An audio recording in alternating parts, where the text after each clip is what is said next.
impossible, even for a computer. It's not impossible. I used to bullseye Womp rats in my T-16 back home. They're not much bigger than T-meters.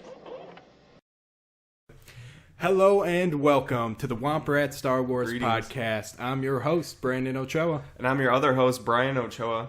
And hopefully this next episode is going to be a lot better than our last A one. lot smoother, a lot better audio quality. That was kind of a mess. It was our first time, so what are you going to do about it? Yeah, it was our first time. It was a little bassy at points. It was Yeah, a little, that we was did my not know fault. what we're doing. I didn't even mess with the gain, and then I realized at the end.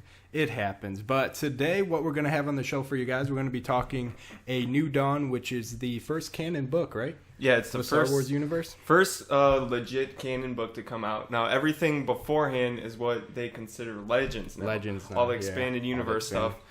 Now, that stuff Good is stuff. to the past, but that doesn't mean that a lot of that past stuff we can pick out of, or I mean they can pick out of, and then they can bring on to this new material. But yeah, A New Dawn is the start of a new canon era of Star Wars. That's awesome. I like to. They have their own team now, too, don't they?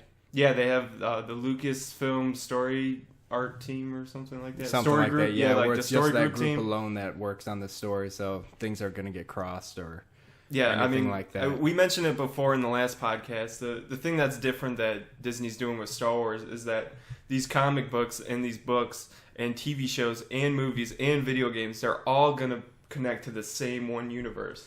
That's awesome. That's a good idea. Because even when I was reading the expanded universe novels, I don't want to get too much into this because we want to get into our main topics. But even when you do read those expanded universe novels, you kind of do hear some mixed up things from universe to universe, where it's like, oh wait, that doesn't make very sense. That doesn't confusing. fit. There's too much freedom. Yeah. But I mean, that wasn't too much of a bad thing because we did get some pretty cool characters out of that. Yeah, that we could definitely still did. exist in this new canon. But we're also going to cover the first episode of Rebels today.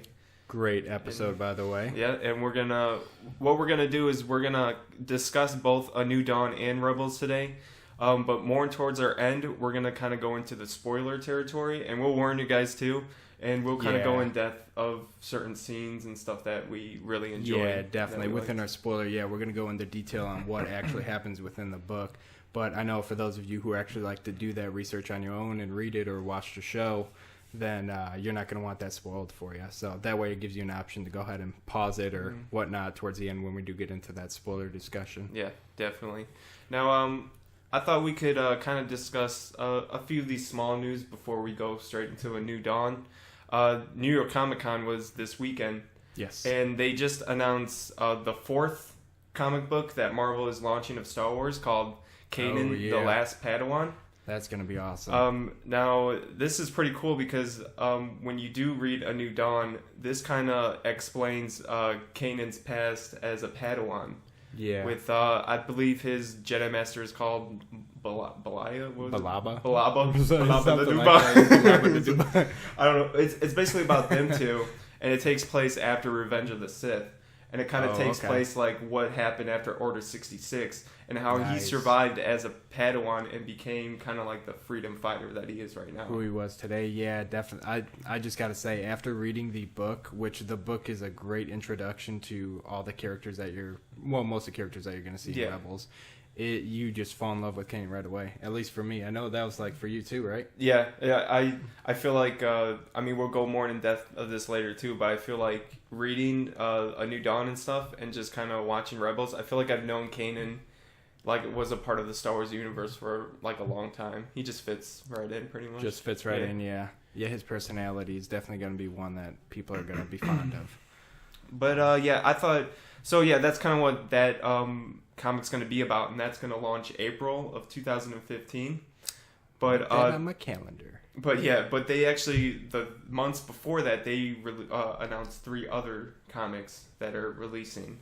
That's going to be official Star Wars canon now, because since it's moving from Dark Horse Comics, is now since it's owned by Disney, it's Marvel owns Star Wars now. So in January 2015, Star Wars, the first comic is going to be called just Star Wars. Star Wars, okay. Yeah, and it's going to follow the main heroes Luke, Leia, and Han. And then on February 2015 is going to be Star Wars Darth Vader. Ooh, which is it's gonna be a good one. kind of. I should also mention before that these 3 comics, they're both set between episode 4 and 5. So okay. All these comics are basically going to kind of fill in that gap. Okay, so they're pretty much just like bridging the gap of what occurred between movies, basically. Yeah, just between episode 4 and 5. Just 4 and 5 Except so for far. the Okay, Kanan one. The Kanan one is, of course, beforehand, kind of in the Revenge of the Sith era, kind of after that. Yeah, after that. But the Star Wars Darth Vader #1, that's going to be an ongoing series, just like the Star Wars one, and that starts February 2015, and it's kind of about Darth Vader. It's kind of about him restoring his reputation as the most feared man in the galaxy, because that's going to be awesome. Yeah, since the destruction of the Death Star, he kind of puts bad reputation on him. Yeah. So he's got to prove himself, and of course there's probably going to be some good. dark things that are going to happen in this comic. I like that, because you kind of wonder what happens to Darth Vader in between that. Yeah. Like who he becomes as a character, and that's going to be great. I can't. Yeah. And you don't know who's going to be writing the story or anything like that, do you? Or who's involved with the artwork? I'm not too sure. That's something. I don't even know if they would up. announce that yet. Yeah. I think they did. I did not write that on my notes though. That's good. That's good to know. Anything? There's a Darth Maul comic out right now too, right? Yeah. Here, before that though, let me just mention this real quick. I'm just skipping everywhere. Yeah, just skipping everywhere. After February, then in March 2015, there is another Marvel Star Wars comic book called Star Wars Princess Leia, and that one is just kind of a 5-part miniseries. Oh, and okay. That one is kind of about like her rise in the rebellion, after episode 4, and kind of just about her dealing her losses of Alderaan being blown up, because in the movie, they don't really cover that much. Yeah. I mean, everybody she knows kind of just blew up and died in like a second. So yeah, it didn't seem like completely tragic. Yeah. Other than like I was like, a second of what she felt. But that'll be nice. That'll be cool to see the effect that had on her. But there is a Darth Maul comic right now that is considered canon. Technically, that is the first canon Star Wars comic book, and that is like one of the last series Dark Horse released. Oh, okay. And now it's switching over. So who's going to be the publisher for the comics? Is it going to be Marvel for the Star Wars? Marvel, really? It is. Cool. Yeah, that's what. Because back in the day, it used to be Marvel. Oh, okay. The older Star Wars that's right. books used to be That's Marvel. right. That's true. So it's going back to that. Awesome, But yeah, that's kind of also too. I want to tell our listeners is that we're hardcore Star Wars fans. We're probably going to try to cover pretty much everything that's coming to be canon. Yeah, definitely. I mean, that's the big thing right now too, is what's canon. So I mean, it's definitely, we're kind of in the start of a new era of Star Wars. Yeah. I mean, we're getting not just the movies, but just the whole story in general. From Everything books that and leads up to TV it. shows, we're getting so much content that also, is together in one universe, which is just awesome. Yeah. But those are the comics, and we'll definitely kind of review each series, probably. Definitely. In the future. We'll probably maybe review them as arcs. Yeah. Or something like, Yeah, kind definitely. of, do brief discussions on each one and kind of, tell the audience what we think about them and stuff. Bit. Maybe at the end too, do a full discussion on the overall arc, like you said, that went on within it. Yeah. Do maybe within podcasts, do each book that comes out that month, because they're coming out monthly, right? Probably, yeah. That's what I'm guessing. Yeah, they're coming out monthly. So then we'll do a review on each one monthly, and then at the end we'll review the whole arc in general, what we thought about it, stuff like that. That'd be good. That'd be cool. I'm sure you guys want to hear that. If not, just let me know. But I don't even care. We're gonna do it anyway. I don't even care. We're gonna do it. But and then the other little bit of news is that ABC aired, Star Wars Rebels: Spark of a Rebellion on TV. Yes. But they aired an extended version, which included a Darth Vader cameo. That we did not see. Yeah, which we have yet to see that though, but we're definitely gonna watch that. We just watched the normal cut. But this extended scene includes, it's voiced by James Earl Jones. The guy who did the voice in the original trilogy. One? Nice. I always remember him as Good a touch. Sand-A-Lot guy. The guy in Sandlot. The guy in Sandlot. That's The what I Sandlot remember. guy. That's how I remember him by. But that is cool that they're. It's the guy that owned the dog, right? Yeah. In Sandlot. Yeah, that's Darth that's right. Vader. Yeah, that's cool. That I mean, that's just awesome that they got him to do that. And Yeah, that's really cool. I mean, the whole Rebels show, they're getting a lot of old trilogy, just themes. Like it just has that feeling to it. Yeah, definitely, I agree. But yeah, we didn't watch that yet, but we'll probably maybe briefly talk about it next podcast. Yeah, definitely, we'll get into that. Because that's definitely something I want to see. Yeah, So but I'll find it. We have a lot to cover, and then I guess we should go ahead and just kind of go into Star Wars: A New Dawn. Yeah, let's talk a little bit about that. Like we said, the first part when we talk about A New Dawn and Rebels, it's going to be spoiler free. We're not going to go too much in detail. After we give you guys basically everyone dies. Okay, hopefully that didn't scare them a bit. Just looking at the audio wavelengths on that, but yeah, basically what we want to do, we don't want to spoil anything for anybody. So this is going to be an unspoiler review, I guess you would say. I don't know if that's a word. It is now. Yeah. But we're gonna go on that, and then after we talk about what we think about A New Dawn and Rebels, then we're going more in depth into the spoiler review, and we'll warn you guys ahead of time so you can pause it or just skip it. No, just pause it. Or just turn the volume down and just let it go. Yeah, just like it. All right, so let's go ahead and let's start talking A New Dawn. I say let's go ahead and we could talk about each of the kind of main characters of the story. Okay. Just what we think about them. Start reading them off. Now, we have Kanan. Is it Jarrus? I want to say Jarrus. That's at least what that's how I've been saying it. Kanan Jarrus. That's what his name's gonna. Even if they said it different on the show, it's still gonna be Jarrus. It's still gonna be Jarrus. We're making the rules now. Podcast, we make the rules. He's a human male who is a rogue Jedi who survived the Order 66, and his original Jedi name was Caleb Dumb. Dumb or Doom? Dumb. He's either a dummy or a Doom. I think it's Doom, actually. I think it's Doom.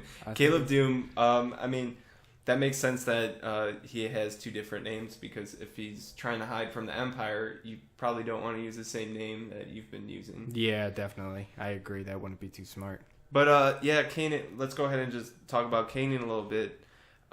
His character, it's a really unique character because we mentioned this before in the last podcast. He's kind of like a mix of like Han Solo with Luke Skywalker in a way. Because I mean, he's a Jedi with a blaster. But the thing is, in this book, this is kind of like the beginning of his rebel story, and he's a little selfish. But in a way, he is. He's actually somebody who does help people a lot. He does. And the whole selfish thing, the whole tough guy thing is more of a play of what he has to be to hide who he is. Yeah. So that when you read and stuff like that, I mean, even when you watch Rebels, you can kind of tell that's who he is. Yeah. Well, I mean, in Rebels though, he's kind of I'm getting too on topic on Rebels. Now let's go back to A New Dawn. But yeah, like I said with Kanan, he is that he tries to play the tough guy, but at the same time, he can't hide the fact that he's always helping people. Yeah. Even when sometimes I think he may not even realize what he's doing. And something really cool that I thought about Kanan is that, well, in this book, he like hates the Force. He's like he's haunted by it, and he doesn't want it. He wants it to go away, but you can't just let something like that go away. No, and, definitely not. At moments when he has to use it, I mean, he hates on himself that he has to use it. Mm-hmm. But he avoids it at pretty much all costs. He avoids it pretty much at all costs. Because he doesn't want to be detected. That's another thing, too, is he doesn't want to be detected, but like you said, he does pretty much hate it as well. Mm-hmm. He doesn't like that part of his life. So, yeah, I mean, we'll go a little bit more in depth, too, when we talk about Rebels on him, too, but him and Hera are kind of the main protagonists of this book. Yeah. And then we could go ahead and just talk about Hera a little bit. Bring her into the picture. Hera Syndulla. I believe that's it. That sounds right. That sounds legitimate. I mean, I'm bad at names, but I think I'm doing okay right now. That sounds good. I'm just Sounds like it might be in the dictionary somewhere. Yeah, and she's a female Twi'lek, and she is Twi'lek or Twi'lek? Twi'lek. Twi'lek. Okay, that's another one word. I thought I heard. Is it Twi'lek? Is it AT-AT or AT-AT? I don't know. Yeah, exactly. These are Star Wars terms that. Just will never make sense. Will never make sense. Yeah, but she's known as kind of like an awesome pilot. She pilots the Ghost, which is the main ship that is in Rebels. Yeah, you'll see that in Rebels too. It's a nice ship. Yeah. Nice upgrades onto it. It's a nice shoe. Nice shoe. It's a ship. Okay. I thought it's a nice pair of shoes that she wears. They're jetting shoes. But, lightning bolts on them. But yeah, she's kind of like the awesome pilot, and she's kind of like the start of the rebellion. She's kind of the one who really wants to stick it to the Empire. She's the sneaky one. Yeah. She She's also very stealthy and stuff like that. I really liked her character too. I did too. She was. She definitely almost pretty much led what occurred within the book, which I won't go too much into detail with that until we get to the spoiler discussion. But she definitely is the leader of the group. She's the one that pretty much calls the shots, and then Kanan pretty much follows her. Yeah, and Kanan's not one to follow, so the fact that he follows her is saying something. Yeah, and there's really good chemistry between both of them throughout the book. Yeah, definitely great chemistry. But we could go ahead and talk about a few of the other characters now. Zuluna Miter, she is a female Celestian. Yeah. Which are those? Celestian. Those kind of weird looking things with the big eyes. Yeah. I don't know. I'll throw a picture up so you can see. But the whole time when I was trying to envision her, I just envisioned a Womp rat. So my picture was probably way off. But. Yeah. She. I'll have to show you if you didn't look up what a No, I totally didn't. I totally didn't. I'll have to show you a picture later. But she kind of had a job on the planet Gorse, which is what the book follows. Her job was to basically... she worked for a company called Transept, right? Yeah, Transept. And her job was basically to watch everything, watch the cameras. And she's been doing that for, I think she said, about over 30 years. Yeah. She's been doing that. So she started watching everyone and doing all that thing back in the Clone Wars age. Yeah, back in the Clone Wars as well. That pretty much the Empire pretty much acts like a big brother. Watching everything, watching everyone. Cameras where people don't expect them. Yeah. Mics where people don't expect them. Since she's been watching everyone, she kind of like creepily like knows basically everyone's name and just knows things about them without even having to look them up. But she's one of the main characters, and then another main character is Skelly. Now, Skelly. I tried to look up his last name. I guess they don't mention his last name. I don't know if they really do. I don't know if they actually... Is Skelly his like real name, or is that like a nickname that he got? No, I think it... I mean, I don't remember them mentioning it. I think that is his real name. They just don't mention his last name. Yeah. But he's a human male. And I think he's a ginger, because I remember they described him having... I think he's a ginger. Yeah, well, they described him having red hair like and that. stuff like that. That's what I'm kind of getting. But I listened to the audio book, and I read at the same time, because I like to do that. And I very barely listened to the audiobook. I mainly read it because I found myself to read a lot faster, or found it a lot easier to read, because a lot of times when I read, I forget what I just read, and so like instead of having to try to rewind or get back to where I was, which in my case on my iPhone I had to go back to the beginning of the chapter on the audiobook, I would just have to scroll my eyes up just a little bit just to reread it. Oh, gotcha. I don't pay attention to what I read. Oh, okay. So yeah, when I listen to the audiobook, I like to follow along as I do that, and then like you're in kind of school. focus it. Yeah, but I was mentioning the audiobook because the guy who did his voice in the audiobook, it sounded like some sort of alien in a way. Did it really? Yeah, it kind of sounded that's weird. It was very raspy and stuff like that. Because he's definitely a human from what they described. But yeah, he is human, and he's a veteran from the Clone Wars. So he served in the Clone Wars, and demolitions expert, right? Yeah, and he's kind of a nut job in a way. You know what? He just reminds me of one of those crazy Vietnam veterans. You know what I mean? Yeah. That's basically his character. He's seen some things, man. And the Empire, they won't take care of him. They don't care about the veterans. Nope, they don't care about the Clone Wars veterans.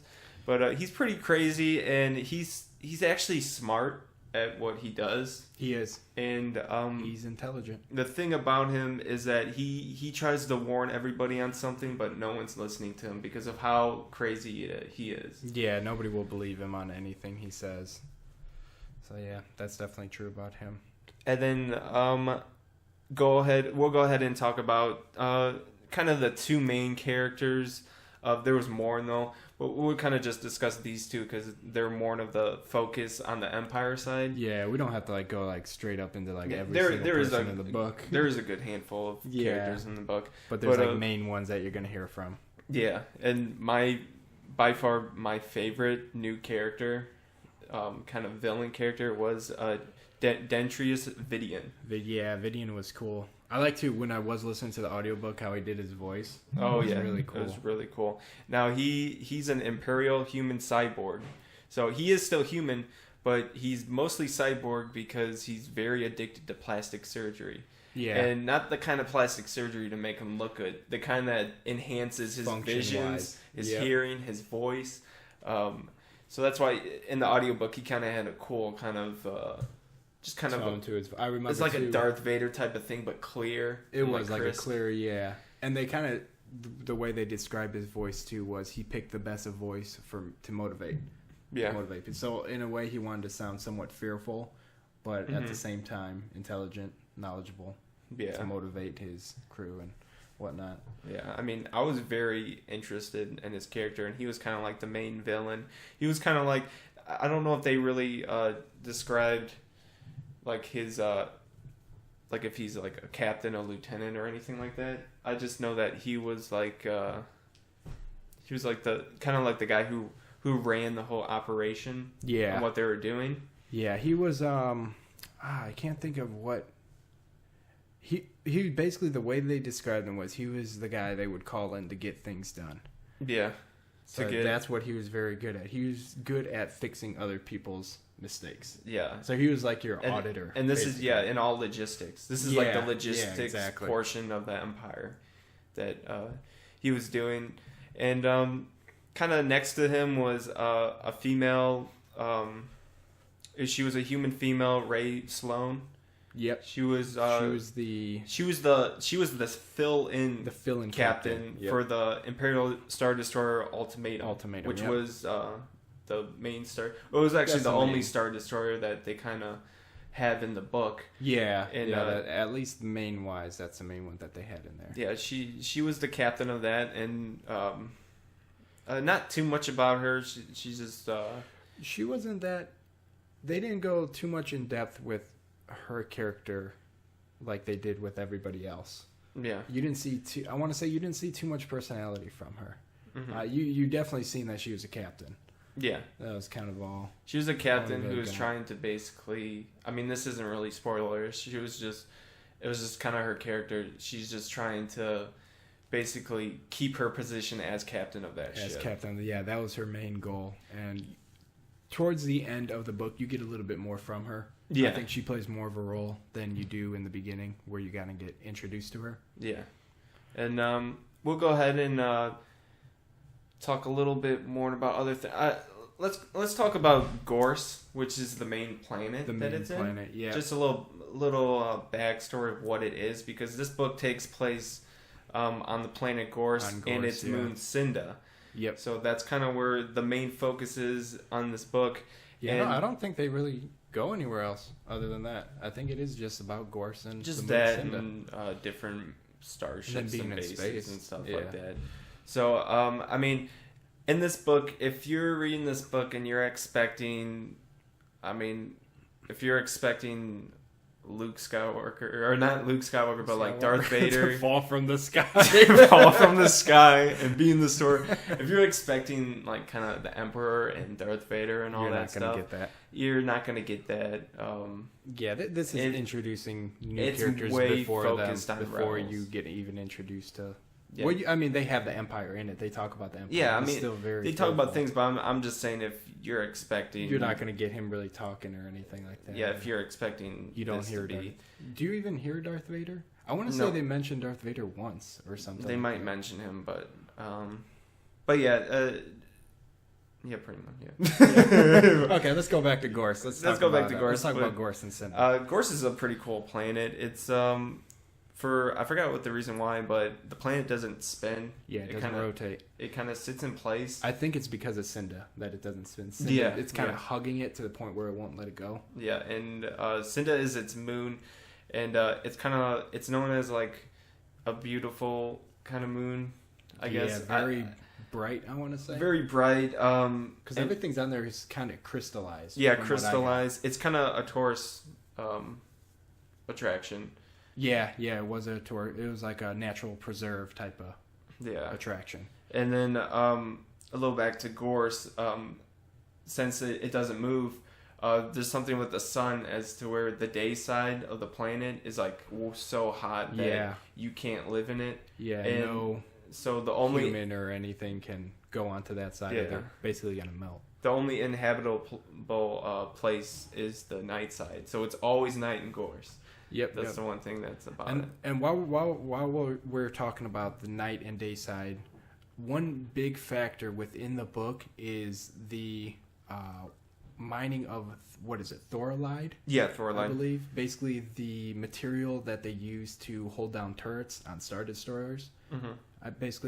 That's basically why on Gorse, on the really hot side, they can't mine over there because they don't have any heat resistant droids. Yeah. And then over on the dark side is the only place that they can mine. Yeah. And then throughout the book, you also get to where they're mining on Cinda now. Yeah. So because that's how should I say it? That's efficiency and productive wise, they had to go over there because it's contained a lot, and since they pretty much mined what they could on the dark side, they needed somewhere else to go. So now they started digging into Cinda, and this is where the whole story basically starts building. Yeah, it evolves around this whole idea of mining Thorolide. Yeah, so kind of hopefully you listen to us kind of like talk about the planet and a few of the characters. You kind of get, if you haven't read the book, you kind of get an idea of jumping into it and kind of get an idea of what these characters are. Definitely and a must read. What to expect and stuff. So let's go ahead and kind of talk about the book overall, spoiler free. Mm-hmm. Kind of like the pacing. Yeah. And whatnot.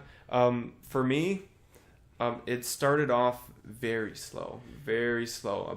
It was slow. A quarter of the book was all build up. Yeah, it was all introductions to these characters for me. And all these characters basically meeting, I want to say. Yeah. That was basically a good quarter of the book. A book has to have that, but it was almost to the point where I was reading that first portion of the book and I was just like, man, I hope it's not like this throughout, because I was like, I'm a huge Star Wars fan, but if I have to go through some of this stuff like this, like I don't know if I could do it. But then once you get past that, the pace quickly builds up.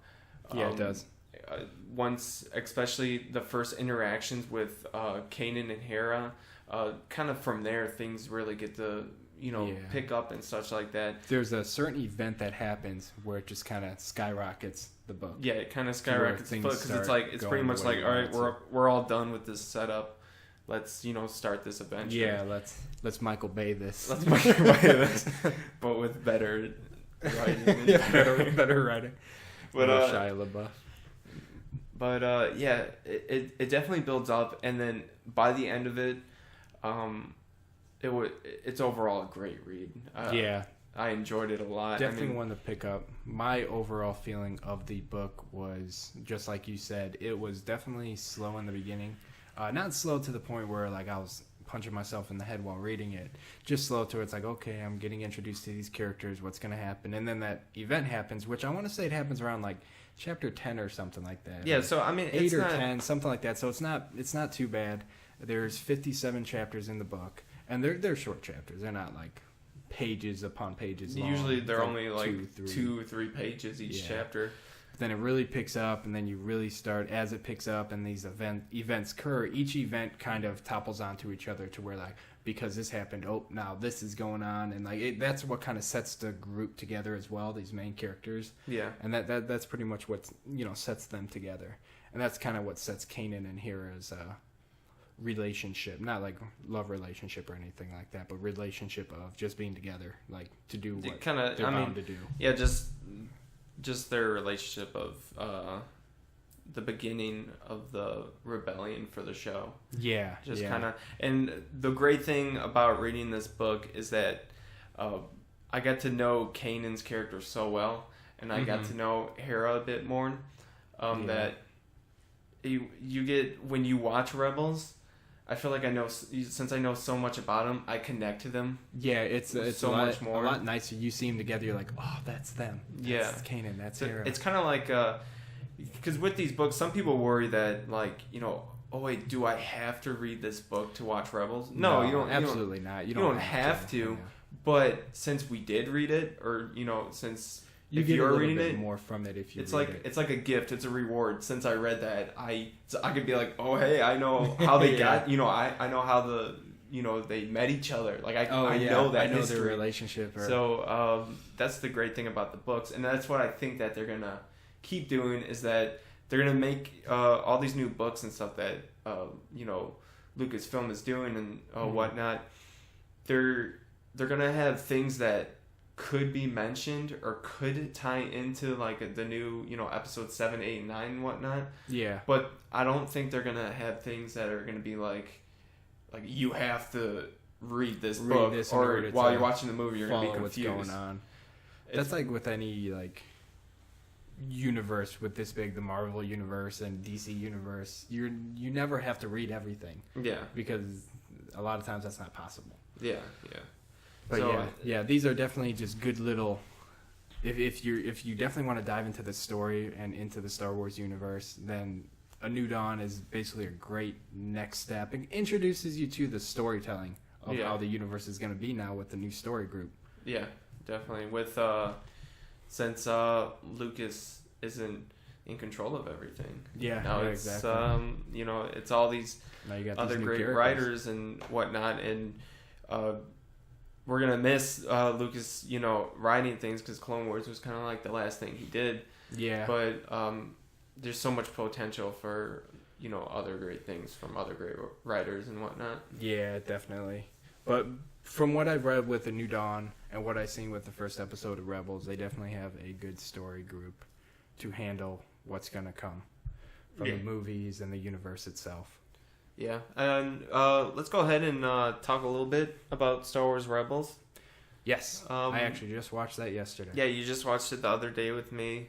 Let's kind of talk like about a date or anything like that. So don't get we don't flow that way. But let's go ahead and talk about. Let's kind of talk about before the story and whatnot. Let's talk about how it looks. Let's talk about the animation. What do you think about kind of like the animation? I really liked it. It's definitely different from what you see with Clone Wars. That's they went for a totally different style. Completely different. Like you still get that animated Pixar-ish feel to it. But a lot of like the explosions and stuff like that, I enjoyed, because you can tell it's kind of like they kind of took it from like the original trilogy, how that looked, and that was a really good touch. And then seeing a lot of the characters and how they look. I liked it a lot. I think it looked good. I think it was a good step from the Clone Wars. The first episode felt a little still like kind of kiddie-ish in a way. Not kiddie-ish to the point where like babies are going to be watching this and laughing, which I mean they might be. I don't know, babies. But to the point where it's like with Clone Wars, it started with a lighter tone, and I'm hoping that you see it go a little bit darker. But from what I've seen with the Rebels, it was a little bit darker than what Clone Wars started out as. Yeah. And for me, for the animation, I enjoyed it. I liked it a lot.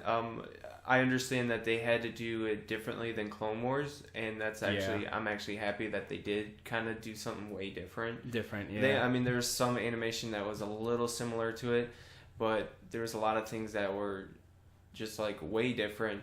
It was way more towards the original trilogy kind of feel to it, because little things like the lightsaber, how it glue and how it flickered and stuff. Yeah. That's how it looked in the original trilogy. Like they had little details like that, and but in the Clone Wars it was like clean and crisp. Like it was like just a beam of light, not so much like Yeah. It's hard to kind of describe it in a way. Yeah, but Like I was running on batteries. it was running. Probably, yeah, it was running on batteries.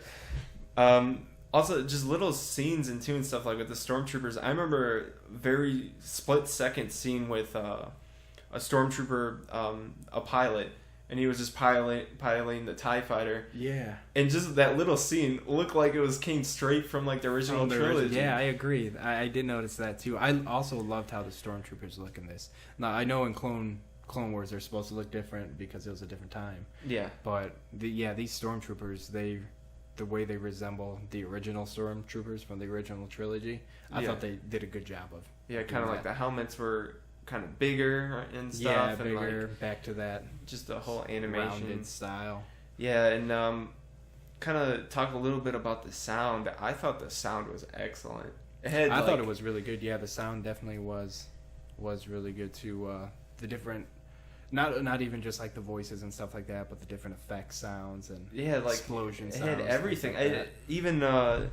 It had all like the original trilogy sounds, but added to it had the music was so well done. To me, it felt like it was new. The music was new, but it was very familiar. Yeah, and it feels like at each scene, like the music just fit right. Like it just, you know what I mean? Yeah, it definitely fit right in. Like you do hear a lot of the original trilogy music in it and stuff like that from the other movies, but it's almost kind of like they tweaked the little things on it to kind of make it new. Yeah, that was really nice. A really nice touch to it. But one thing I kind of didn't like about the animation was the Wookiees in the episode. Yeah, the Wookiees were compared to Clone Wars' Wookiees. I loved how Clone Wars' Wookiees looked. They looked good. They looked really good. These ones kind of looked, I don't know, they looked weird. Toys. Well, I mean, toy like where like the hair is not like separated. It's like one big glob of like brown. Yeah, do you get what I'm kind of saying? Yeah, I just didn't. I liked how a lot of the other characters looked, but yeah, that one just looked kind of threw you off a little bit. It threw me off a little bit. I agree. I mean, they sounded good. They sounded like Wookiees. Yeah, just the look of them, definitely. And then the exciting thing about now that with the Star Wars Rebels is that this is kind of the beginning of where we're gonna get new Star Wars material each week.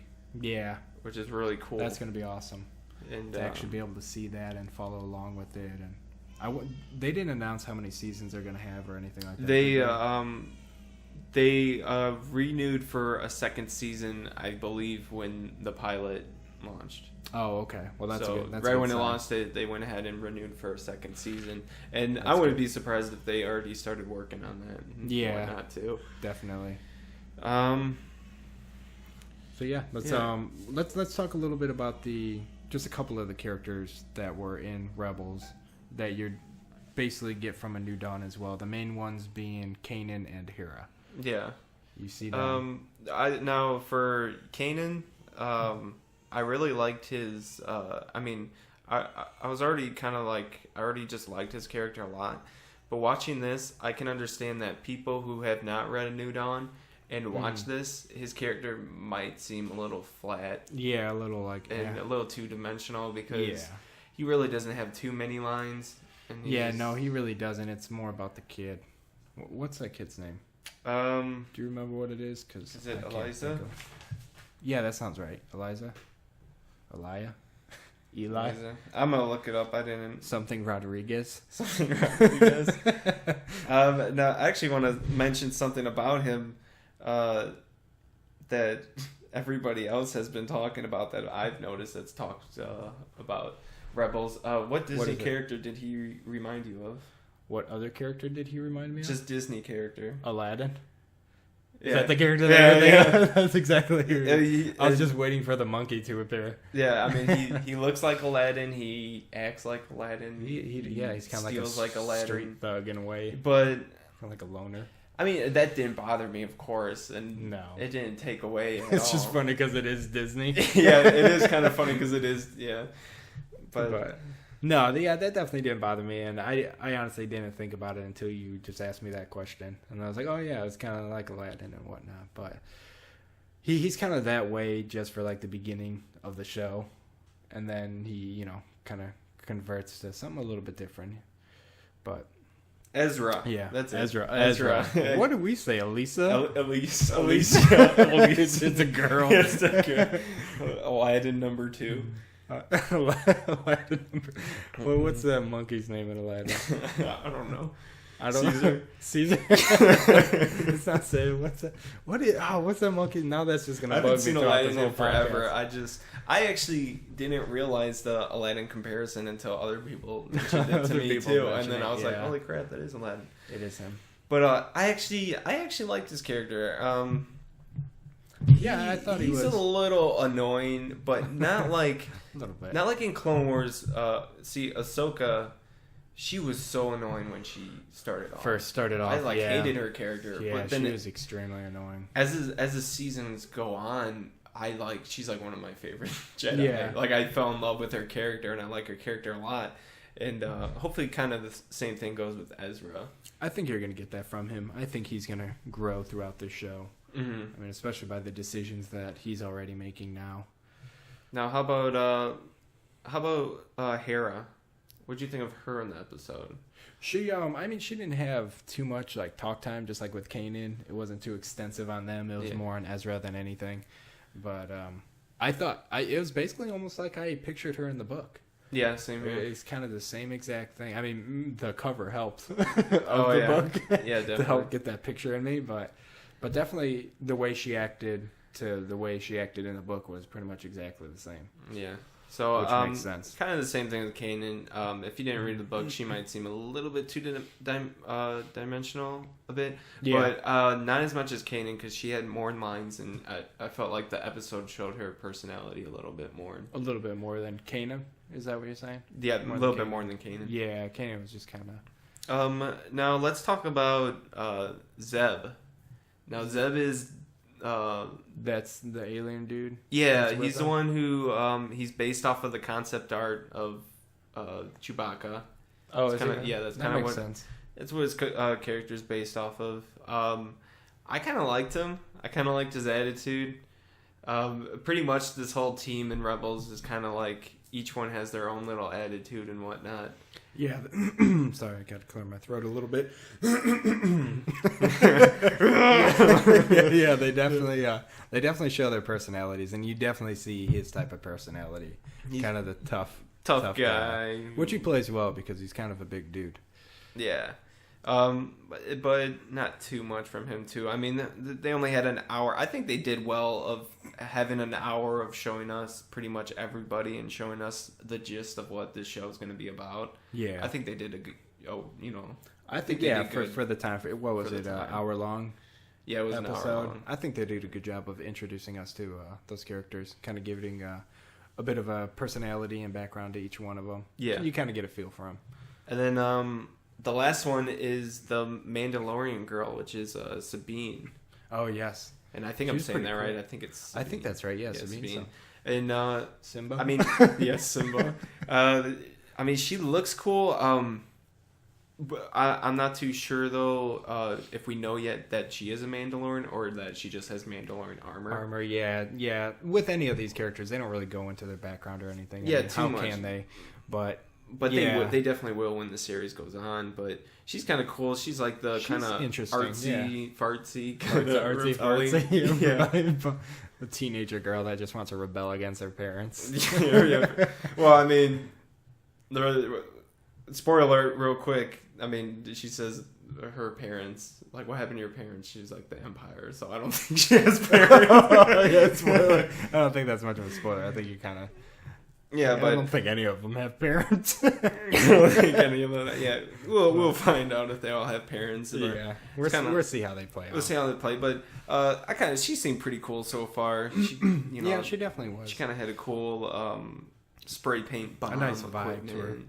Yeah, and stuff. I don't. Now thinking about her equipment, I don't know if I've seen a Mandalorian symbol on her arm. Mm-mm. Do you remember? No, 'Cause that's I usually where you see it. On their So shoulder. she might not. I mean, she might not be into the whole Mandalorian cult. She might not be Mandalorian at all. She just has the armor. Yeah. And then she kind of sprays what looks like the rebellion symbol from A New Hope, but it's not there yet. It's kind of like a modified version. Yeah. Like, so kind of this whole group is kind of like, yeah. I mean, it's the spark of the rebellion. That's what the spark. It definitely follows its title pretty well. We forgot another character. We forgot about Fartbot. Fart2D2. Fart2D2. Chopper. What did you think about Chopper? He was an interesting little dude. He, I don't know what it is, but I like when I see different droids other than R2D2. Yeah. And C3PO. He was interesting. He was definitely. He didn't seem as smart as R2D2. Yeah. Like he seemed like he was more of like made a lot of mistakes. I think they compared him to like a grumpy cat type of thing. Yeah, like he's always grumpy or whatever. But yeah. I mean, I don't more of a personality. It's far. I don't know if it was on. I don't know if it was on purpose. That like they were like, hey, let's make R2D2 like. But just make him farting the whole time.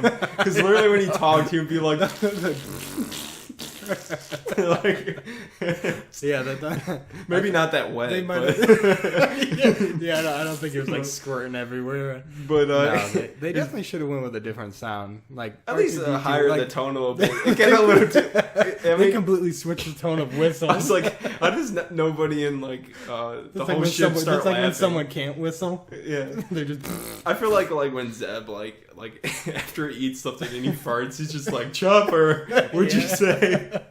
Like he's just on the road. Maybe it's the only reason why they have him. He's a good excuse. Yeah, as to when someone farts. Just like the reason to have a dog and stuff. It's a good excuse to blame your farts on them. Yeah, welcome to Womp, where we talk about fart. Yeah, we do that for about a half hour. Fart jokes. We're immature. No, I think that pretty much covers. I mean, our overall feelings of the book, we both liked it. And our overall feelings of Star Wars Rebels is that we both enjoyed it too. Yeah. Both are great starts to this universe that they're presenting to us. Yeah, definitely. And I think we could go ahead and we'll go into our spoiler territory. Yeah, let's start going in depth. So this, guys, is I'm getting a little close to my mic. You're starting to chew on your mic open. Yeah, this is going to be the spoiler discussion alert. Spoiler alert. Dude, shut up. Okay, spoiler alert, guys. So at this point, after you heard us talk, if you don't want to know anything about the book or about the show before you see it, definitely pause it or, stop, exit, whatever you want to do. At this point, comment. Subscribe, like, and comment. But yeah, okay, so let's start talking in depth about A New Dawn. Yeah, let's go with New Dawn. We'll probably kind of jump around and stuff. We're not going to go. We're not going to just like read go the in whole order. book But for people who are listening who have read the book and kind of want to hear us talking about these specific events, or if you don't really care about spoilers and you just want to listen, then go ahead and feel free to keep listening. But let me think. I kind of want to talk a little bit more about Skelly. Yeah, I feel like he's kind of the protagonist. Is that the right word? Is that the right term? Yeah, I mean, sure. He's the one that sets things off. He's really smart in what he does. He's the demolition guy who but the thing about him is that he's annoying. He's incredibly annoying, and you could tell the other characters are annoyed by him. Oh yeah. But he's smart, but he's dumb at what he does. Like his decisions to stop the Empire from doing, or trying to tell the Empire. He's very don't think, just do type of thing. Yeah, he just does, or don't think, just blow something up. I believe he talks in like one tone. Well, he's always like, "Hey," yeah, like really like loud and annoying. Sorry, headphone users. It's like that one. Sorry, headphone. You probably just like blew out their eardrum. Okay, yeah, but yeah, he's definitely the kind of dude that just, like I said, blows stuff up. He doesn't think about what he does. His voice, you get, sounds very annoying, which from the audiobook too, you hear that it's like very annoying sounding. Yeah, he's very annoying. And I love that in the beginning of the book, Kanan, he gets so annoyed by him, he punches him in the face. He just punches him in the face. That's where you're just like, I love Kanan. Yeah, that's one thing cool about Kanan. Kanan's like, he broke a guy's wrist or something like that. Yeah, what'd that guy do again? He annoyed him. He did something. He was trying to pick a fight with him or something. Oh, yeah. And he was just like, I don't have time. Because Kanan has like many jobs, and a character that I want to say kind of plays a decently big role is Okadiah. Oh, we didn't mention Okadiah. We didn't even mention him. He kind of plays the father figure of Kanan. Yeah, and Kanan's the type of guy that travels from planet to planet. He meets someone like Okadiah at each planet. But, you know, he leaves without saying goodbye, stuff like that. But Okadai was different to him. Okadai was like the father figure. Yeah, exactly. And Okadai also gave him all these jobs working as they called them suicide freighters, right? Because he hauled bombs. He hauled the bombs for the mining. And we didn't mention this before, but a little backstory again about, which you probably already know this if you did read, you know, with Cinda, they're mining Cinda now instead of Gorse. And, you know, Cinda used to be a beautiful place, but now they're kind of seeing and realizing that, you know, it's getting torn up and it's starting to look terrible. But yeah, that was his job, was to do that. And then kind of afterwards, they after days of work, they pretty much all went to Okadai's bar to hang out and whatnot. And I believe Kanan worked at the bar too with him. Yep, he worked there. And then after that, they all go on the bus and pretty much just like the daily routine of going to work and then coming back and going drinking to work and to going the bar. To and the kind of cool thing about Kanan, I mean, he's like a bartender. I thought that was kind of cool. He's a bartender. He's the one that drives them back and forth. Yeah. He's a workaholic, basically. He just wants to work. He wants to stay basically unnoticed. And the thing about him too is that he doesn't want to make friends. Like he doesn't want to get too close. Attachments. Yeah. So the closest person he's been to in Planet Gorse is Okadai. Yeah. So later on, when you know, the demise of Okadai and when he passes away, that has a big toll on Kanan. Big effect you can on tell. Kanan, Which I loved Okadai's character. I loved how. Too. Like he was, what's the right term when basically you say a joke and he just says something right back? I'm not too sure. I mean, he reminded me a bit of Obi. we need a dictionary. We need a dictionary. We need a big dictionary. He reminded me of a drunk Obi-Wan, but in a good way. He was wise, but he was funny at the same time. I really enjoyed his character. He tried to like. It seemed like he would try to hook up Kanan or whatnot. Try to hook him up with Zeluna when she first walked in the bar. Yeah, she first walked. He's like, I think I see the chick you're talking about now. And he was talking about Hera, and he's like, I'm not talking about her. What? Oh yeah, when he's like, he said something like, "Come over here," and he's like, "Okay." He's like, "I'm not talking to you." He's talking to Hera. Yeah, he's talking to Hera. But yeah, he's definitely a great character, and basically sets the role for Kanan to kind of go up against the Empire towards the end of the film and stuff. And basically, to give you guys a gist of what kind of kicked it off was Skelly. He was definitely the one that kicked things off by blowing something up because he was about to get captured by stormtroopers. Because Luna's job was to alert the Empire because they went to, what was that? I can't remember, but it was some type of special code that they switched to because Vidian was going to do his audit on him, and so they switched to that. So anyone who was, I think they called them like a red star or something like that, which was supposed to be like kind of psychotic, but they didn't think was dangerous enough. Like even those people, they had to put up to the next level to basically get rid of them before Vidian got there, and Skelly was of course one of them. Because he was always kind of talking up against the Empire because he wanted the Empire to stop mining Cinda, and that was the biggest thing. That's basically the whole thing that sets the story is he wants them to stop mining Cinda. But he does it in a very bad way and annoying, and when the stormtroopers come to catch him, he decides to... how does he get free? I actually don't really remember because that's way in the beginning of the book. I almost want to say he sets the bomb off and jumps behind something. I think he blows. Yeah, he sets a bomb off, but that wasn't. Oh yeah, was that the bomb that kind of collapsed everything? And then while Vidian was out he was with the Guildmaster and he was doing his audit. You know, his inspection that the floor caved in or something like that. Was that the bomb? I think that was the second bomb. I think to get away from the stormtroopers, he did one bomb, smaller bomb. Yes, he did. And then as he got away through like the venting system or something like that, he set off another one because he's like, "Oh, they don't believe me. I'm going to show them that it can do it." But instead of the Empire thinking of, "Oh, we really could blow up, Cinda," which Vidian could care less about. Yeah. And we'll talk about at the end what basically happens because of this. They just thought of him as a loose chain and as basically someone looking to wreak havoc and destroy, basically mining time, efficiency. He was taken away from Vidian's efficiency, so Vidian basically wanted to do away with him after that happened.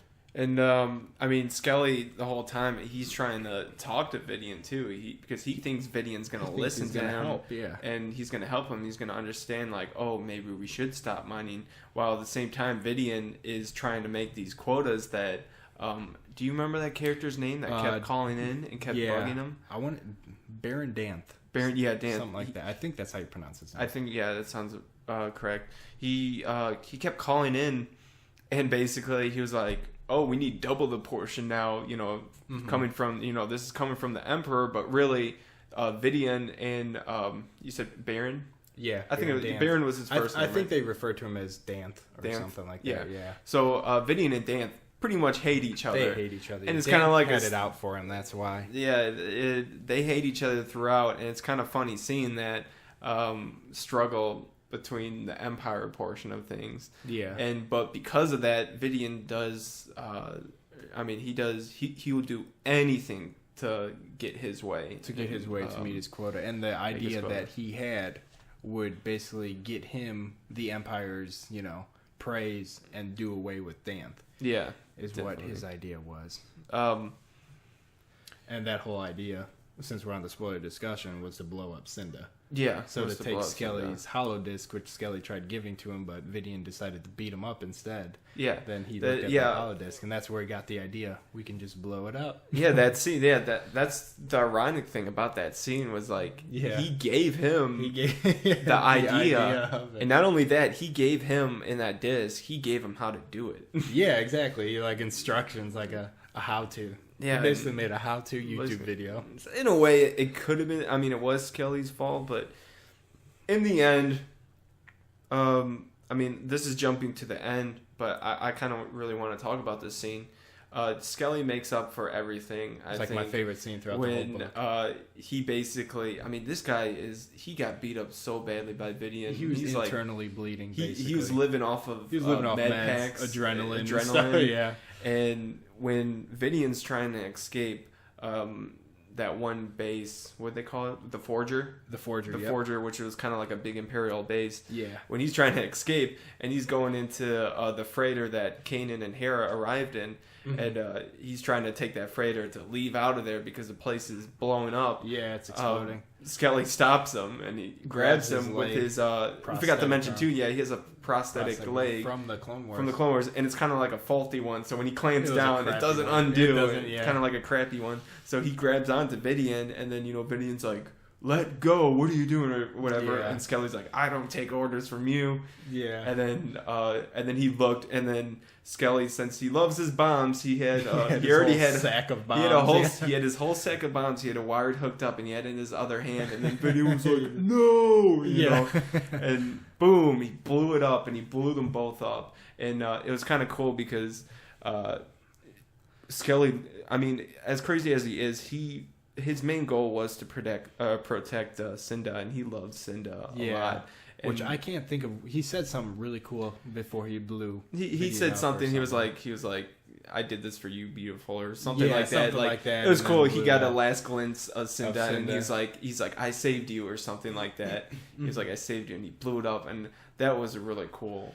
That was really cool. And before that even happened, before they went on the Forger, Vidian already experimented and blew up a part of Cinda. Yeah. So and that's when Okadiah dies. Yeah, that's when Okadiah dies, which is for Kanan, I think, is kind of the start of him wanting to join Hera.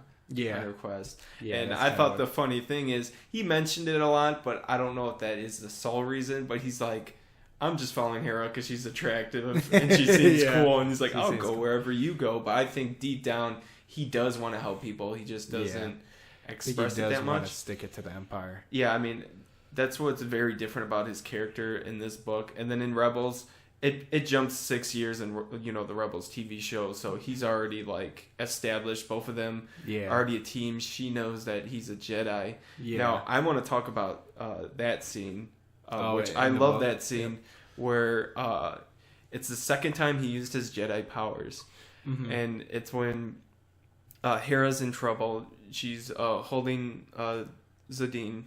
That's her name, right? Is it Zaluna? Zaluna, right? Zaluna, right? Yeah, Zaluna. I think you're thinking of Sadine. Yeah, I was thinking of Sadine. She's holding Zaluna because Zaluna got damaged. Or whatever. She got hit by Vidian. Yeah, while trying to splice through the system or something like that. Yeah, to send out like a warning to people. Yeah, she got. We're kind of jumping off though, but real quick, what's kind of ironic about that is that she's seen everything for 30 years and kind of knows everything, and she lost her vision. Yeah. At that moment, which I believe she tried to shoot, and Kanan was like, "No, don't shoot him." And Vidian grabbed the gun and squeezed it, and he squeezed the pretty much the charge of it. Yeah, and it blew up in both of their faces. Both of them, yeah. But yeah, that scene where Kanan is basically like, he sees them and he's like. If you're listening to the audio too, it's so cool because they like play the music, like they play the John Williams music, and then he's running and he's pushing things out of the way with the force, and he goes, and then I think isn't there stuff about to tumble right on top of them? Yeah, and he stops it with the force, centimeters at him. away from both of their heads, and she's just like staring at him like she's like dumbfounded, like whoa, what the heck? She had no clue, she didn't expect it. And I thought that was really cool because the whole time throughout the book, she's all like I don't need Kanan, but there's something about him that you know draws me to him, not in like an attractive way, but in he might be useful into what I'm trying to do, even though he might not be like fully dedicated to it. And when she sees that, I just thought it was cool that Kanan was all like, you know, he's like, shh, don't tell anyone. Exactly. And she's like, you know, that was a cool scene, I thought. Yeah, definitely. At that point too, he had his lightsaber on him. Like, he never carries it around. He keeps it in a rifle That's a negative case. About the book. Big negative is that they teased his lightsaber twice. I was expecting when he was fighting Vidian. It's on the cover like too. He's about to whip that out. Yeah, and it's on the cover of the book. He has his lightsaber, and throughout the whole book, he does not use it once. Uses it. They just mention it, and it comes to the point where he's like, I'm going to use it. And then it was like, no, maybe next time. And then, which was weird because then you jump to the Rebels TV show and like, pops it out. He just pops it out. And it almost made that scene a little more epic for me though when watching Rebels after reading the book. When he finally pops out his lightsaber, I'm like, oh dang! Oh, that one scene like where he like lets everybody know. He just decides he's like, well, now it's time to let everybody know. Exactly. That was an epic scene. We'll talk more about that when we go back in Rebels. Yeah. But going back to Little New Dawn, that was a cool scene. I mean, is there an other scene you want to talk about? There's a lot of good scenes. There's a lot of good scenes. If we were to talk about like the whole complete book, we'd be here all day because there's just so much to talk about, especially towards the end. Let's talk about one more special scene or something because there is a lot that kind of stood to you that you want to talk about. That took place. Well, the one that stood to me the most, other than the one where Skelly pretty much skyrocketed all this stuff, was when Vidian decided to blow up Cinda. Yeah. That's when things started kind of getting chaotic. Yeah. And then there was, before we go into that, I want to talk about a couple deaths here. Okay. And one of them being like, I was like, oh my goodness. Like, of course, one of them was the Guildmaster, which was, I want to say, Vidian's first one. He just straight up kills him. And he was just like, oh, how a shame that this accident that happened. And then everybody else is looking at like him scared, and nobody's gonna tell on him. Yeah, no one's gonna. Yeah, and not only that, the Empire's not gonna care. The Empire doesn't care. Yeah, they don't care. But the biggest surprise to me, where I was like, oh man, this is gonna set things off, was when he killed Lau. Oh, when I read that, I was like, because I was worried that this book was gonna be a kiddie book. Yeah, I thought I heard people say like it's kind of kiddie. That was a gruesome scene, man. This was pretty. That was That was horrible. And then he tossed her in an acid pit used to break down Thorolide. Yeah, not only that, he grabbed a stick and started poking at her. He started pushing her down. He started adding spices and oregano, stirring it in. And that was a gruesome death. And then her husband came in and he was screaming like, no, like what's going on, guys? He turned into Kermit, but Well, these things too, so you guys can kind of get a picture if you haven't read the book or whatnot. What do they call them? Basilisks or something like that? I just remind them as the butcher guy from Attack of the Clones. Yeah, the forearms. Yeah, forearms. They're those type of people, and I think the husband's name was Gord or something, right? Yes. See, you're better at remembering names and pronouncing Yeah, them than me. well, that's because I read it too, so like I constantly it fits in your head more than listening to it. Yeah, exactly. I'm just smarter. Yeah, probably. That makes the best way to put it. No, but yeah, he kind of went nuts, and he at a point saved Kanan and Hera when Vidian, cool. I think, was gonna take care of him or something like that. He showed up with like 4 pistols or blasters. Vidian didn't see him yet. Later on, when Skelly. He goes like on a blow up spree of blowing things up.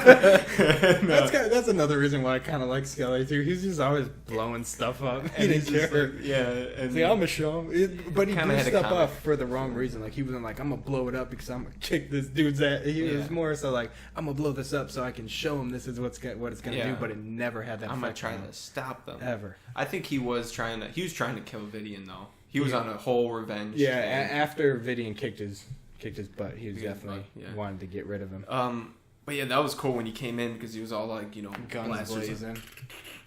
But also too, what was cool later on in the book is that Kanan mentions too, when he's kind of talking about rebel like activities, he's trying to like kind of tell them like, this isn't the right way of doing it. Like you can blow something up, but then they're just going to come back with more. Yeah, that's not going to really... You have to stop things certain ways. Just going up and killing and blowing things up isn't going to stop an empire. Exactly, yeah. Yeah, because anything you do, there's going to be a reaction to it. Yeah, there's going to be... That reaction could go what's the point of blowing up this station? Like, to stop the moon, what's the point of blowing up this station when they can just... have another it's just one. going to delay... It's just going to delay time. And not only that, it's a huge risk against your life just to save...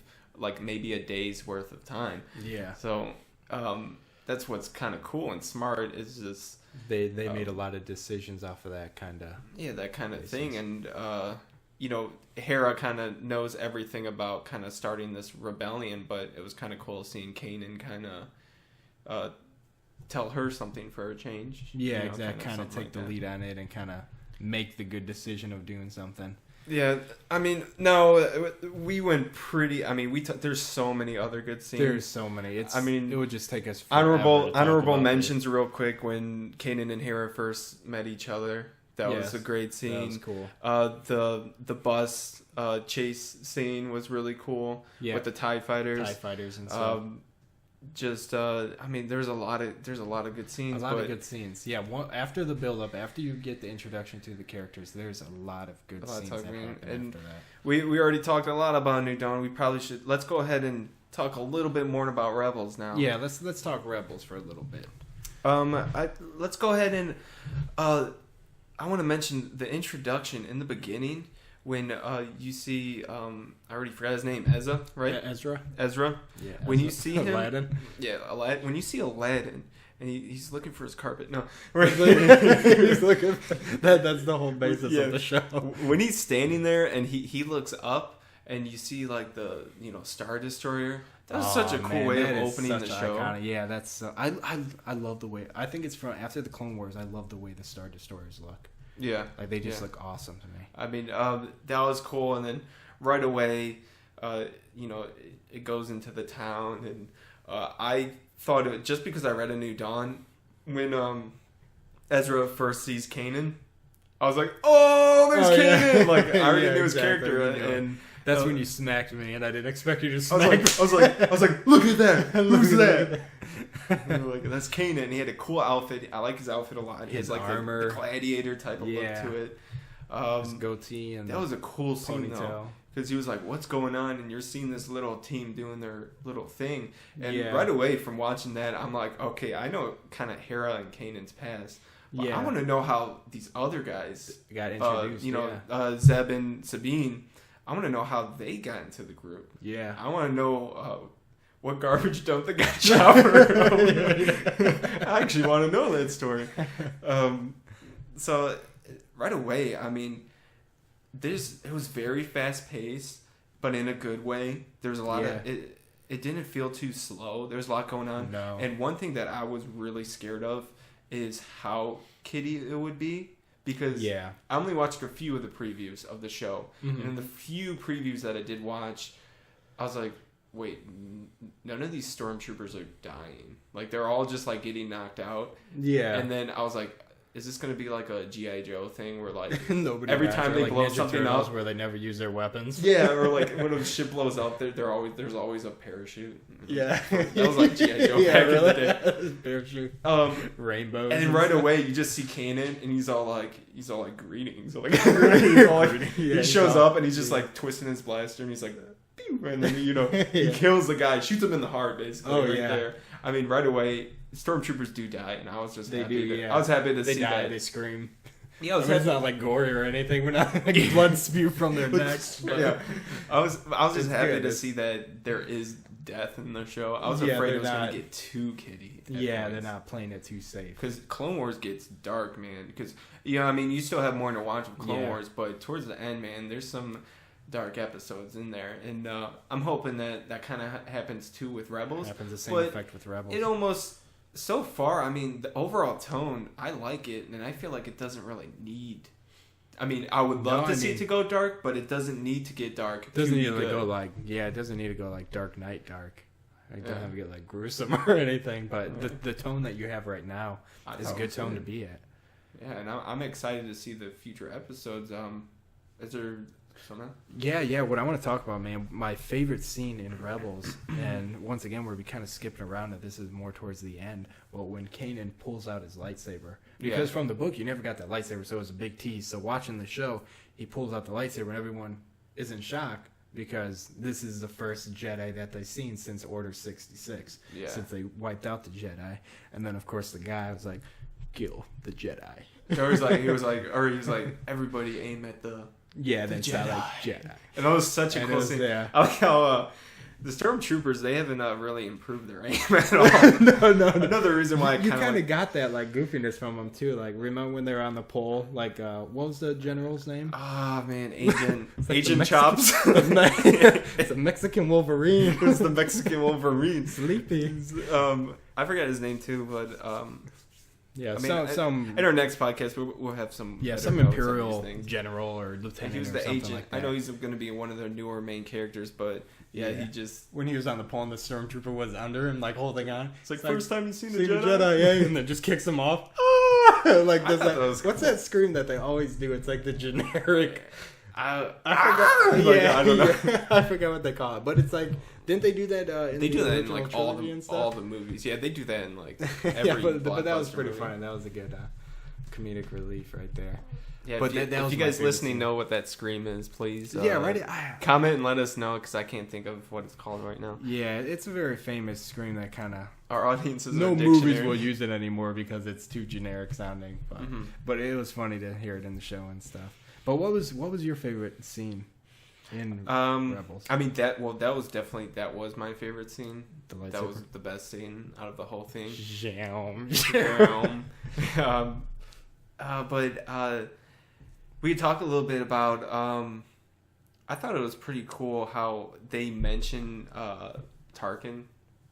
It was kind of like an Tarkin, Easter egg. Like they mentioned Tarkin when That's going to be the next book, canon book. Yeah, that's going to be, and that's going to be the next one we're going to be covering. Yeah. So that comes out soon. I think November 4th, around there. I just know in the beginning of November it comes out, and we're going to be reading that. And same thing we did with the New Dawn. We're going to be kind of reviewing that. Yeah, we'll review that. We'll do the whole spoiler and non-spoiler thing for you guys, if you like it. If not, we're gonna do it anyways. Yeah, no.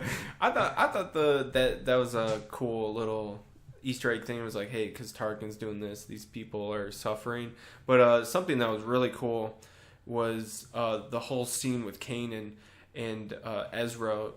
Was when he was basically telling him the same thing Obi-Wan told Luke in episode 4, and he's like, the Force, it binds us, it penetrates us, it's everything around us, lives us, all that. He was saying all that to him, and I thought him that option, and I thought I thought that he did awesome. The guy Freddie Prinze Jr., he's the one who voices Kanan.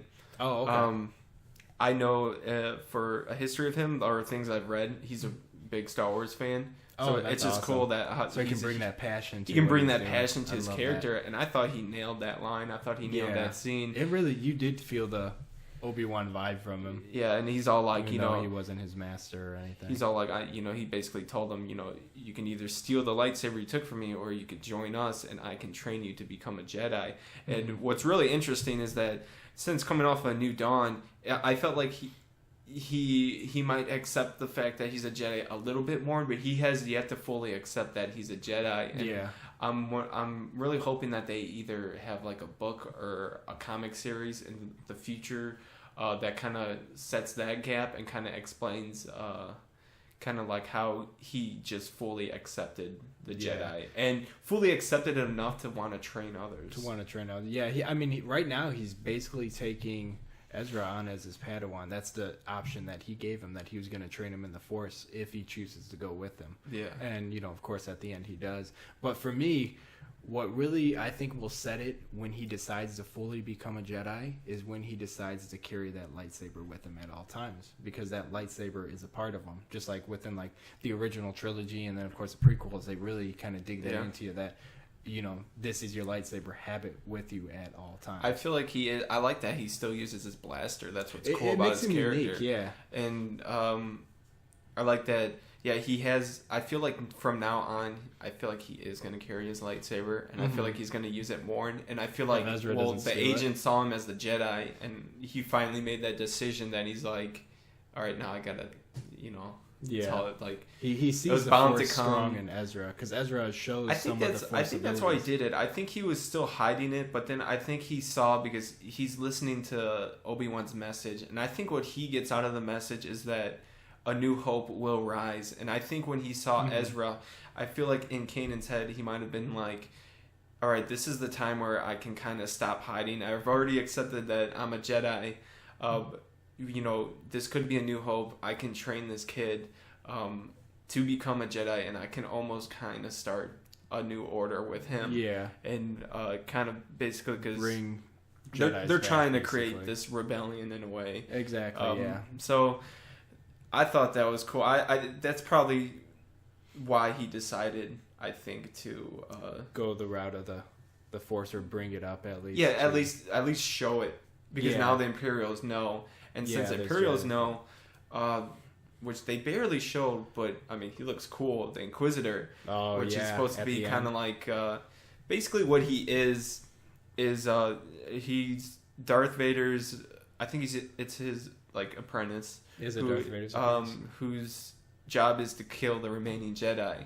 Basically, his job is a lot like Star Killer in the Force Unleashed games, but since that's not canon anymore, they kind of made this new character. But it seems like they're kind of picking from that character in a way. Yeah, except I can definitely see that. Yeah, except this Inquisitor, he seems full of evil, and I'm pretty excited to see, because you kind of see in the small clip of him in the back, he kind of has this weird, unique lightsaber. It's like double bladed with a disc on it. A Wii controller wheel for Mario Kart. He has a Wii wheel, and then he plays Mario Kart. It's so he's all play about it at the digital age. It's like he's never paying attention to Vader. He's just driving his wheel. He's like, are you listening? Vidian, he can just like see whatever he downloads into himself through his eyes. So he's just sitting there playing Mario Kart the whole time. That's what I feel like. I feel like jumping back to Vidian real quick on A New Dawn, I feel like 90% of the time they're like, oh man, he sees everything. Really, he's just like watching Netflix. He's just watching TV in his eyes. He wasn't even paying attention. He was Googling stuff. Yes, he hired somebody to do that for him. But that lightsaber is cool. It's unique. It's different. I'm curious to see what he can do. I want to see it in action, and I can't wait to see Kanan and the Inquisitor fight, and just see gonna be awesome. How it's I'm sure we won't see something like that for a little while, or they might tease it like a little fight scene or something mid-season, but that's gonna be sweet. And then I mean, is that mostly kind of any other scenes you want to talk about, Rebels? With Rebels, I mean, those are more the iconic scenes. Of course, you got the whole thing with saving the Wookiees, but that was like a split second, and they saved them, like kind of just to go against them. And there's a lot of back and forth with Zeb and Ezra and stuff like that. Yeah, they joke around and stuff. Where Zeb says he doesn't want him there and stuff like that. But I kind of got the gist that he did want him there. He wanted him with him, even though he was annoyed by him. Yeah, like towards he the felt end. bad when he had his chance to let him go, but then Yeah. he was like, I guess so. And I feel like as the show grows on, they might end up actually being pals or something. Yeah, kind of that. like a Gimli and Legolas. Yeah, kind of thing. Type of thing. And I guess a lot of people have been relating this crew as to the people from Firefly, which I've never seen that show. But I was always interested. It seemed like a pretty cool show. But they're saying that kind of like how those characters are is like this kind of how this character is. Yeah. I kind of, so far, I'm excited. Every Monday, starting this Monday, there's going to be a new episode. And, like we said before, that's new material each week. And that's for us to cover each week. We're gonna go an in-depth review of each episode. Exactly. Much. Yeah. That's what I want to do. I want to go more in depth with these. Like I said, we'll probably do a quick non-spoiler one just to tell you what we thought of the episode, and then after that, we're gonna go straight into digging into the episode. That's kind of the more fun part too. So I mean, since a lot of you guys listening are going to be watching Rebels, you can join in, and I can't wait to start doing Q's and A's too. Q&A's and stuff. What you guys think of the episodes or questions you have for us, anything Star Wars related.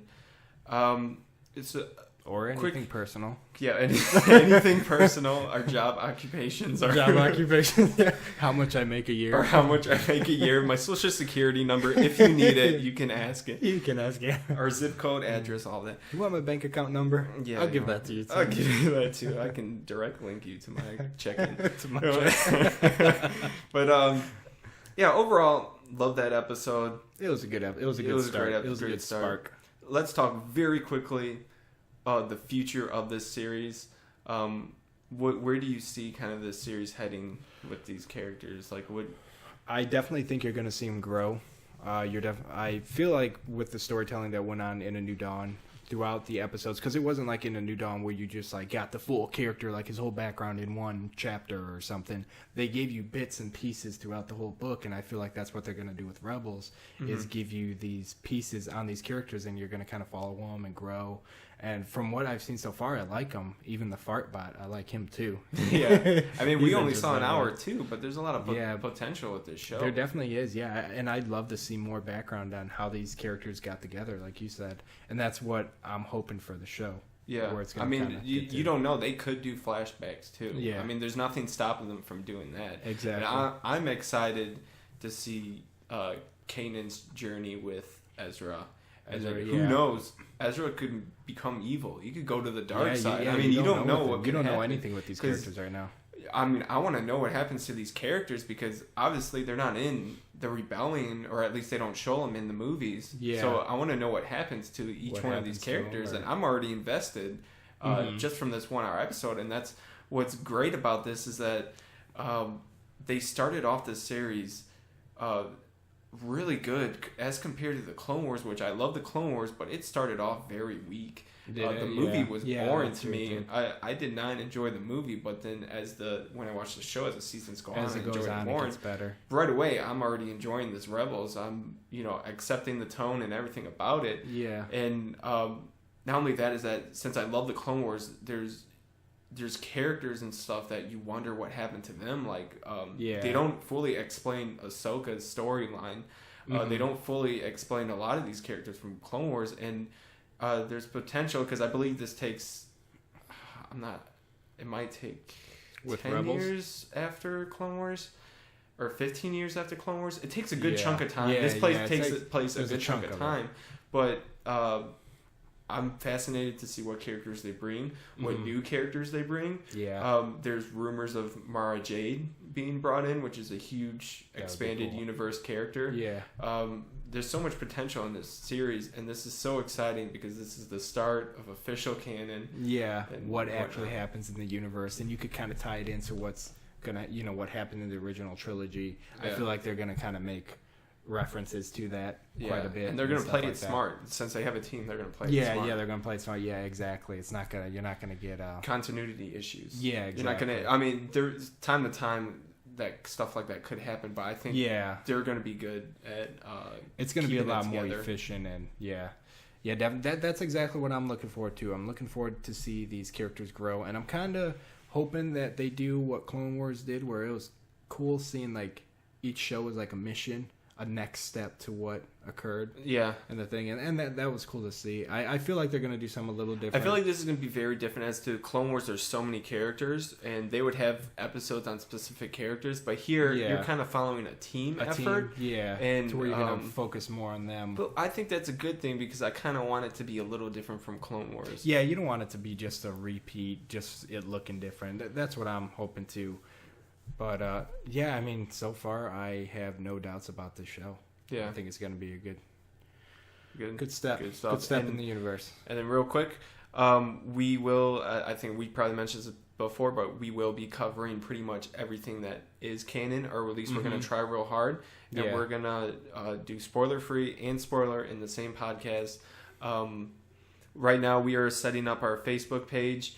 Yes. We are soon going to be setting up a website as well. Yep. And not only that, we'll be setting up a Twitter. Right now, we just have personal Twitters, but all that stuff just so we can kind of mention to you guys and give you a heads up of what's going to happen to the next episode. Mm-hmm. Not only that, by the time of this episode, we don't have our iTunes feed up yet, but we will have that up soon. Yeah, we'll get that up. We will leave a link in this video so you guys could see that. Please follow that because... with the iTunes feed, since we're only audio now too, you can just, give us a good review or, just tell us what you think. And then that's just a easy way to, get the show moving and whatnot. Yeah. The more we can build this channel, the more we want to actually do what we really want to do, which is make a nice live podcast with video. Yes, that's our goal. That's our main something goal. We're working towards, and that's something that we definitely need help from everybody. Commenting, subscribing, liking the videos. That's playing a huge part in what we do. I mean, the great fun thing about our videos now is that we kind of throw in pictures. Yeah, which is kind of a cool visual thing. But soon I want to do our actual, video. Us with pictures. Just something more. I think once they see us, no one's gonna want to subscribe. Once you guys see us, we're gonna lose all that. Yeah, just like so. That is our goals right now. We are only doing audio because of budget reasons and equipment. Yeah. But a lot of changes are coming up. So yeah, please, subscribe to our YouTube and whatnot, all that junk. Subscribe, like, and comment. Comments, I really want to read comments. The whole reason I'm personally doing this, and I think Brian as well, is we want to hear feedback. We want to hear you guys talk. We're all about the community. We just love talking how we talk. And I hope this is a big jump from our last. I mean, if this is your first time listening, you could go ahead and watch our first episode. It was kind of our introduction. Don't watch it. I mean, that episode was more of a babackstory about us as Star Wars fans and kind of our history into Star Wars. It was our first eating one. The mic a little bit. it was a little talking messy. A little bit like this. It was a little messy. It was a little bassy. It was a lot of fun. We had a lot of fun. I love doing this. I have a lot of fun with this. Yeah, and so again, we want to hear from you guys. You can follow me at Brian Ochoa on Twitter. I believe it's the same thing on Instagram and all that junk. So at Brian Ochoa, which is BrianOchoa. And you can follow me at Brandon J. Ochoa. J, just the letter J. And it's probably the same for Instagram, too. I usually have the same stuff for everything. But we'll put our links to our Twitters and stuff in the descriptions to make it easier for you guys. As well. So, thank you guys for, this episode was definitely a long one, but we had a lot to cover because we covered both A New Dawn and Star Wars Rebels. Usually we would focus a whole episode on one thing. Specific thing, yeah. So it was a lot to cover. We were just too excited to talk about both of them. We were too, and we wanted to catch up a little bit. So our future episodes will be more in the 1 hour range. But thank you guys again for listening. This is Womp Rats, a movie dissection podcast. See you guys later. Thank you for tuning in. Have a good one. Yeah.